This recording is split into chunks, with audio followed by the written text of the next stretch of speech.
보통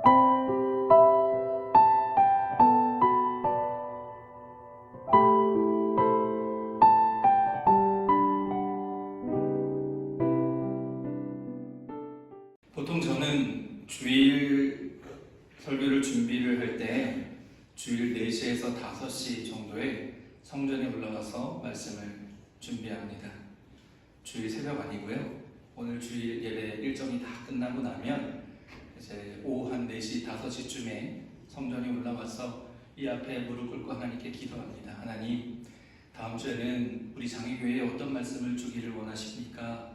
주님, 말씀해 주십시오. 이렇게 하나님께 기도를 드립니다. 지난주도 마찬가지였습니다. 한 4시, 4시 반쯤 성전에 올라와서 무릎 꿇고 기도하는데 하나님 어떤 말씀을 주기를 원하십니까? 기도하는데 하나님께서 제 마음에 감사라는 단어를 심어주셨습니다.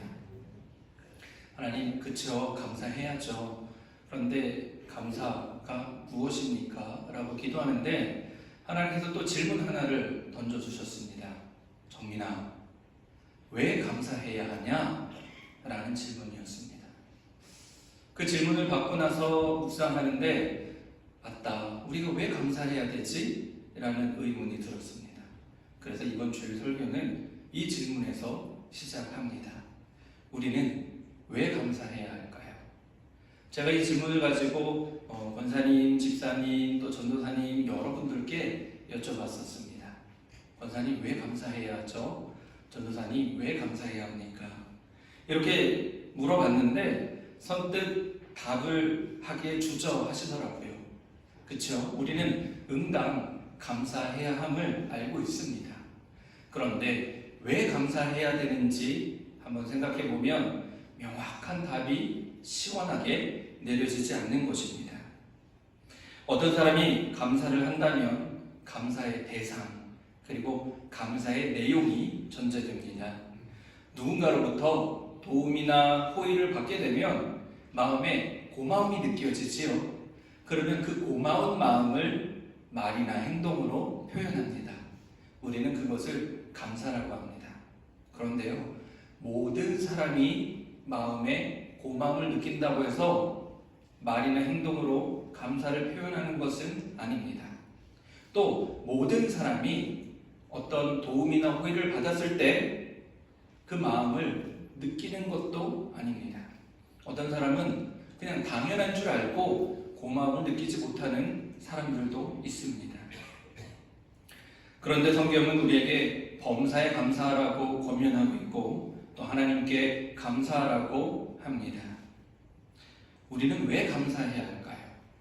이 질문을 여러분 마음에 담아두시고 오늘 말씀을 함께 들어보시면 좋겠습니다.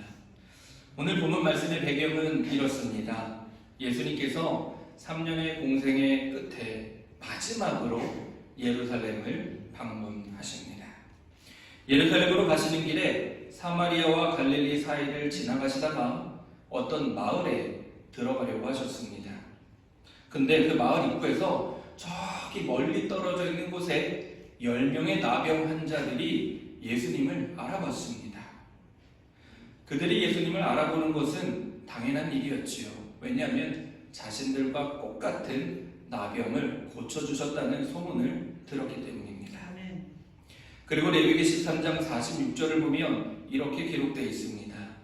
병에 걸려있는 한 부정한 상태에 머물러 있게 되므로 그는 부정하다. 그는 진 바깥에서 혼자 따로 살아야 한다. 라는 나병과 관련된 규례가 있었기 때문에 이 10명의 나병 환자들은 마을 안에 들어가지 못하고 마을 밖에서 모여서 살았습니다. 그런데 그 마을로 들어가시는 예수님을 알아본 것입니다. 그들은 예수님을 알아보고서는 이렇게 저기 멀리서 예수님이 들으시게 외쳤습니다. 예수 선생님, 우리를 불쌍히 여겨 주십시오! 라고 외쳤습니다. 여기서 예수님을 선생님이라고 불렀습니다. 약간 좀 생소하죠? 성경에 보면 예수님을 주로 주님 아니면은 그리스도 메시아로 표현했는데요. 그들은 예수님을 선생님이라고 불렀습니다.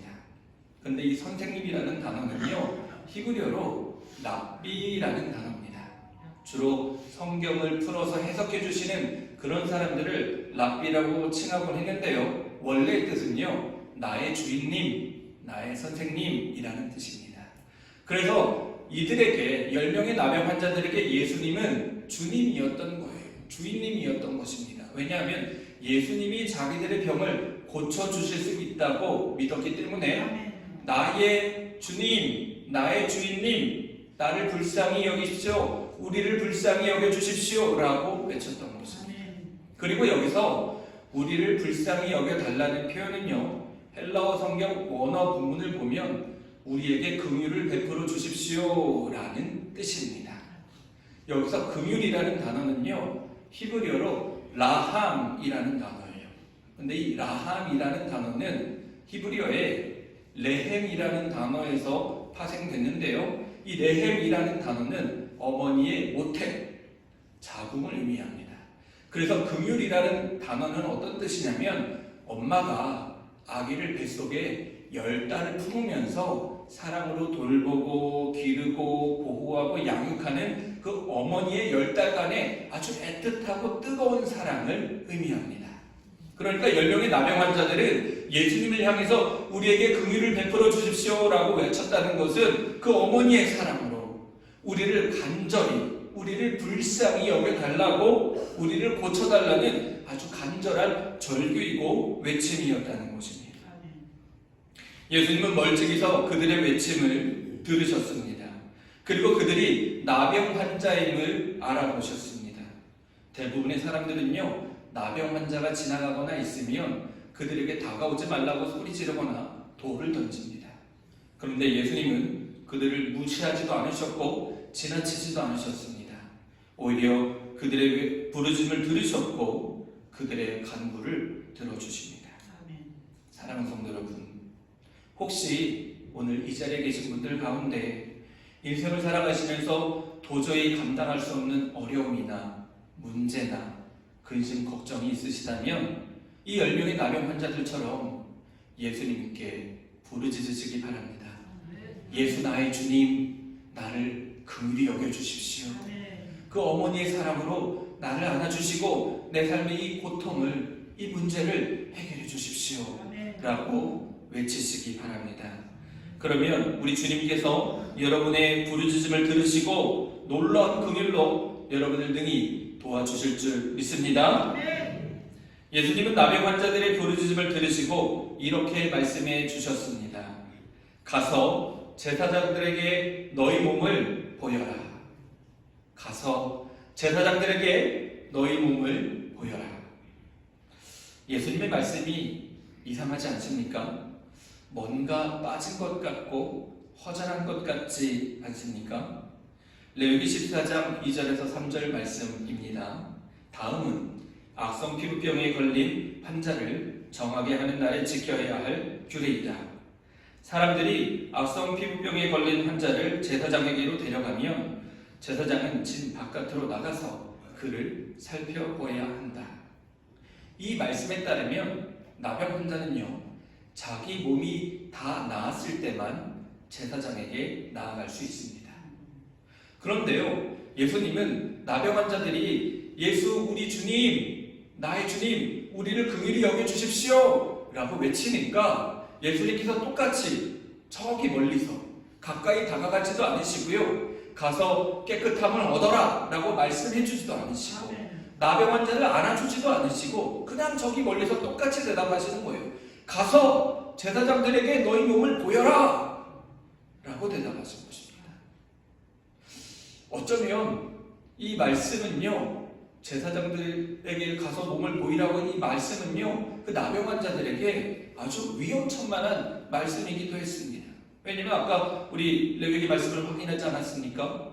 병이 다 나아야만 제사장에게 몸을 보여줄 수 있는데 지금 예수님은 그냥 막무가내로 지금 가서 제사장에게 몸을 보이라고 말씀하고 계신 것입니다. 아멘. 이 말인즉 가다가 돌에 맞아 죽을 수도 있다라는 것이지요.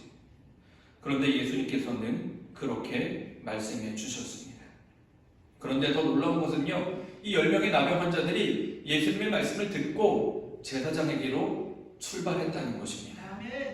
왜냐하면 그들은 예수님께서 안식일에 손 마른 사람의 손을 고쳐주신 이야기, 38년 된 중풍병자에게 일어나 걸으라고 말씀하셨을 때 그 중풍병자가 병이 나은 이야기, 또 자기와 똑같은 나병 환자를 고쳐주신 그런 이야기들, 이 밖에도 온갖 병을 고쳐주신 그 소문들을 듣고 믿었기 때문에 예수님이 하시는 말씀이라면 어떤 말씀이든 따를 준비가 되어 있었던 것입니다. 나병 환자들은 예수님의 말씀을 의지해서 제사장들을 만나러 길을 나섰습니다. 출발한 지 한 30분쯤 지났을까요? 아니면 한 5km 정도쯤 갔을 때일까요? 오늘 본문에는 얼마쯤 갔는지, 어디까지 갔는지 기록에 나와 있지는 않지만 제사장을 만나러 가는 도중에 그들의 병이 나았습니다. 할렐루야! 지금까지 예수님께서는 병을 고치실 때 만져주시거나 안아주시거나 혹은 흙을 침을 뱉어서 짓이겨서 눈에 발라주시거나 하셔서 병을 고쳐주셨는데, 또는 말씀만으로 고치신 적도 있으십니다. 그런데 이 10명의 나병 환자들은요, 그 어떤 말씀도 하지 않으셨고 그 어떤 행위도 하지 않으셨고 그냥 제사장에 가서 몸을 보이라고만 말씀하셨을 뿐인데 가다가 병이 나았습니다. 아멘. 할렐루야! 이 말씀을 믿으시기 바랍니다. 우리가 믿는 예수님은 능치 못함이 없으신 분이십니다. 이 예수님께서 우리가 주님께 긍휼을 구하며 간구하며 나아가면 우리에게 어떻게 해서든지 우리의 모든 기도를 들으시고 응답해 주시고 치유해 주시고 고쳐 주실 줄 믿습니다. 그런데요, 오늘의 말씀의 핵심은 이제부터입니다. 10명의 나병 환자들이 제사장에게 가는 도중에 병이 나았습니다. 그런데요, 그들 중에 한 사람만이, 단 한 사람만이 자기 병이 나은 것을 보고 큰 소리로 하나님께 영광을 돌리며 예수님께 돌아왔습니다. 왜 이 한 사람만 자기 병이 나은 것을 보고 하나님께 영광을 돌리며 예수님께 돌아왔을까요? 왜 한 사람만, 이 사람만 돌아왔을까요? 그 답은 15절, 16절에 있습니다. 먼저 15절을 읽어드리겠습니다. 그런데 그들 가운데 한 사람은 자기의 병이 나은 것을 보고. 그냥 이 말씀을 읽으면요, 이 말씀이 뭐 대단한 게 있나 싶겠지만요, 우리가 주목해야 될 단어가 나은이라는 단어입니다. 이 나은이라는 단어는요, 헬라어 원어 성경을 보면 이아오마이라는 단어로 표현되어 있습니다. 이 이아오마이라는 단어는 언제 사용하냐면요, 병이 저절로 나았을 때 단어를 쓰지 않습니다. 누군가가 병을 고쳐주어서 나았을 때 이아오마이라는 단어를 사용합니다. 그러니까 그런데 그들 가운데 한 사람은 자기의 병이 나은 것을 보고라는 이 한글 성경을요, 헬라어 원어 성경으로 직역하면 이렇습니다. 예수님께서 자기의 병을 치료해 주신 것을 보고, 예수님께서 자기 병을 치료해 주신 것을 깨달은 것입니다. 그냥 저절로 나은 게 아니라, 예수님께서 나의 병을 고쳐주셨구나, 할렐루야, 이것을 깨달은 것입니다. 이 사람은 자기 병이 저절로 나은 것이 아닌 것을 분명히 알았습니다. 그래서 예수님을 통해서 자신을 치유해 주신 하나님께 영광을 돌리며 예수님께 돌아왔습니다. 그리고 이 사람이 예수님께 돌아와서 무엇을 했습니까? 16절입니다. 예수의 발 앞에 엎드려 감사를 드렸다. 예수님께 돌아와서 발 앞에 엎드려 감사드렸습니다. 뭐라고 얘기했겠습니까? 예수님 감사합니다 라고 고백했겠죠. 그런데 이 감사의 표현이 뭐 그리 대단하고 감동이 있는 표현이겠습니까? 아니요. 이걸 또 헬라어 원어 성경을 보면요, 다르게 기록되어 있습니다. 헬라어로 감사드린다라는 단어가 유카리스톤이라는 단어로 기록되어 있는데요, 이 유카리스톤은 언제 하는 말이냐? 예수님께서 하나님께 감사드릴 때 하는 말입니다. 예수님의 제자들이 하나님께 감사드릴 때 유카리스톤이라고 합니다. 또 사도 바울이 하나님께 감사드릴 때 유카리스톤이라고 했습니다. 그러니까 모든 그리스도인들이 하나님께 감사드릴 때 유카리스톤이라고 표현했습니다. 아멘. 사람이 사람에게 감사할 때는요 사용하지 않았습니다. 하나님께 감사드릴 때 이 단어를 사용했습니다. 그러니까 돌아온 나병 환자는 내 병을 고쳐주신 예수님이 하나님이시며 메시아이심을 믿고 성자 하나님께 감사드리면서 유카리스토이라고 고백한 것입니다. 그러니 이 사람의 감사의 고백에는요 예수님이 성자 하나님이시라는 믿음이 담겨있는 믿음의 고백이었다는 것입니다. 예수님은 이 사람의 감사를 받으면서 이 사람을 이렇게 표현했습니다. 18절을 보면요 하나님께 영광을 돌리러 되돌아온 사람이라고 표현했습니다. 즉 예수님께 유카리스톤 감사를 드린 것은 하나님께 영광을 돌린 것과 꼭 같게 여긴 것입니다. 이 사람의 감사를 성자 하나님이신 예수님께서 하나님께 감사를 드린 것으로 받으신 것입니다. 예수님께 감사를 드리는 마음 자체에 예수님을 그리스도 메시아로 믿는 감사의 고백, 믿음의 고백으로 여기셨던 것입니다. 반면에 예수님은 또 돌아오지 않은 9사람을 찾으십니다. 17절입니다. 그래서 예수께서 말씀하셨다. 10사람이 깨끗해지지 않았느냐? 그런데 9사람은 어디 있느냐? 예수님은요 가서 제사장에게 너의 몸을 보여라 라고 말씀하시고 나서 10명을 고쳐주셨습니다. 그러니까 10명이 다 병이 나은 것을 알고 계셨습니다. 그런데 9사람은 돌아오지 않은 것이지요. 그들의 마음에 예수님께 고마운 마음이 있었는지 없었는지는 잘 모르겠습니다. 그런데 분명한 것은 9사람은 예수님께 돌아와서 감사드리지 않았다는 것입니다. 생각해 보십시오. 제사장에게 몸을 보이러 가는 도중에 나병이라는 악성 피부병이 나음을 얻었습니다. 아멘. 이건 기적입니다. 믿으십니까? 아멘. 그런데 분명히 예수님께서 자기들을 고쳐주셨다라고 생각했을 텐데 그들은 예수님은 자기 병을 고쳐주신 분이시지만 그분이 하나님의 아들이라는 믿음까지는 없었던 것 같습니다. 또는 예수님께 감사드리러 가기보다는 제사장에게 가서 몸을 보이고 자기 가족들을 만나러 가려고 하는 마음이 더 컸는지도 모르겠습니다. 그래서인지 예수님께서는 그들의 병은 고쳐주셨지만 그들에게서는 믿음을 찾지 못했다는 것입니다. 그리고 예수님은 돌아와 엎드려 감사드린 사람들에게 이렇게 말씀해 주십니다. 19절입니다. 내 믿음이 너를 구원하였다. 아멘. 그러니까 예수님께 돌아온 한 사람의 감사의 고백에서 예수님은 그의 믿음을 보셨습니다. 그는 예수님께 드리는 감사의 고백 안에 예수님께서 성자 하나님이시라는 믿음을 담았던 것입니다. 아멘. 하지만 하나님께 영광을 돌리지도 않고 예수님께 돌아와 감사를 드리지도 않은 9사람에게는 그들의 나병을 고쳐주시기는 했어도 그들에게는 내 믿음이 너를 구원하였다라는 구원의 고백은, 구원의 선포는 하지 않으셨습니다. 왜죠? 그들에게는 믿음이 없었기 때문입니다. 말씀을 시작할 때 한 가지 질문을 드렸었습니다. 우리는 왜 감사해야 할까요? 우리가 예수님께 감사를 드리는 바로 이것입니다. 감사는 곧 우리의 믿음의 고백이기 때문입니다. 아멘. 마치 어머니가 아기를 뱃속에 10달 동안 품고 온 사랑과 정성을 다해서 돌보고 키워주시듯 그 크고 놀라운 긍휼을 베풀어 주시는 분이 우리 예수님이라는 것을, 나의 구세주라는 것을 믿고 주님께 감사를 드리는 그 감사가 우리 믿음의 고백이라는 것입니다. 그렇기 때문에 우리가 하나님께, 예수님께 감사드려야 하는 것입니다. 감사는 예수님께서 나에게 사랑과 긍휼을 베풀어 주셨음을 인정하는 예수님을 향한 믿음의 고백임을 믿으시기 바랍니다.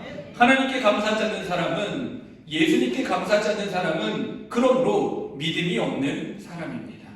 하나님께서 나에게 긍휼을 베풀어 주셨음을 인정하지 않기 때문에 감사드릴 생각을 하지 못하는 것입니다. 그들은 마치 믿음 없는 9명의 환자처럼 하나님의 구원을 바랄 수 없을 것입니다. 육신의 병은 나았을전정 믿음이 없는 마음은 회복되지 않았다는 것입니다. 감사는 하나님을 바라보게 합니다. 오늘 찬양대가 부른 오늘 찬양의 제목이 바로 주님만 바라보라 라는 것 아닙니까?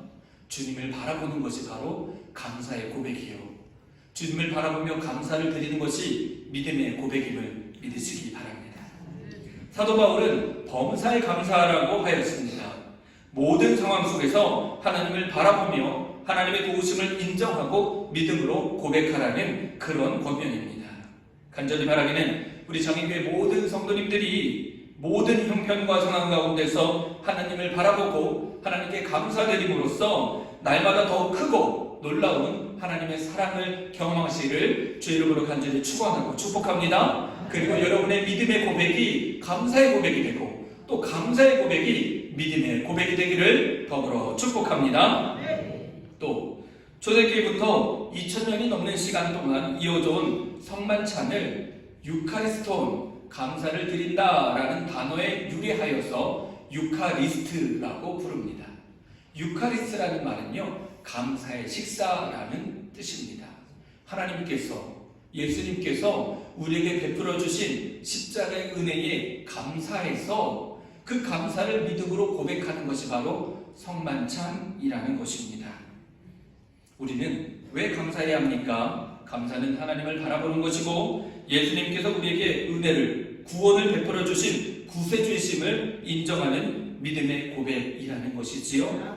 이것을 기억하시면서 오늘 우리에게 베풀어 주시는 이 귀한 감사의 식사의 자리에 나아가셔서 예수님의 살과 피를 받으심으로 말미암아 여러분의 마음 가운데 주님을 향한 십자가의 은혜의 감사가 충만하시기를, 그래서 주님 감사합니다라고 믿음으로 고백하시는 구원받은 성도님들 되시기를 주의 이름으로 간절히 축원하고 축복합니다. 기도하겠습니다.